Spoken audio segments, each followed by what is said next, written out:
to Kritik assignment number 3. I've got topic A once again, and we're going to be talking about antibiotics and their resistance. So this, I think, ties into chapter 12 and the type of goods. So obviously you got the 4 types of goods. There's private goods, club goods, common goods, and public goods. And antibiotics as a product themselves are private goods because they're excludable, they cost money to buy, and they're generally quite expensive, and they're rival in consumption because once one person buys some, those that they bought are unavailable to the next person. So they're private goods. But antibiotic effectiveness is actually a common good. And I'll explain why. So basically what happens is once people use antibiotics to treat like a certain flu or infection or some type of virus, those actually start to get a little bit stronger and build up resistance to these certain antibiotics.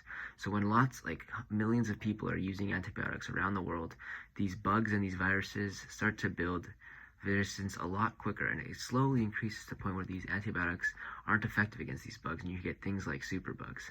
That's why antibiotics are kind of like a tragedy of the commons in some way, because with so many people using them, they become less and less effective for the next people to use, and eventually they won't work at all for people. Okay, so how can we solve this problem? Well, I think the pretty basic answer is just try and limit our use of antibiotics when we really need them and they're prescribed by a doctor, and also just try and prevent general infections and flu of that nature.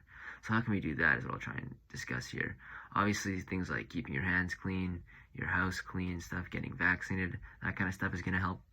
But I also wanted to talk about something from an article that I read a few years ago, and it talked about how, well, the example they used was people using a dishwasher in their house would actually make their dishes too clean sometimes, and then when they washed it by hand, they were still not as clean, or a few germs and stuff, but it actually helped by eating off that repeatedly, and then the germs kind of still being there a little bit, helped their body build up resistance to these germs and bacteria, and it's kind of like playing our Uno reverse card on these flu symptoms. They're building resistance to antibiotics, let's build resistance to them. And that's also kind of how vaccines work in the first place, so maybe that's something to consider and do a little more research on, but I think it's an interesting point, nonetheless.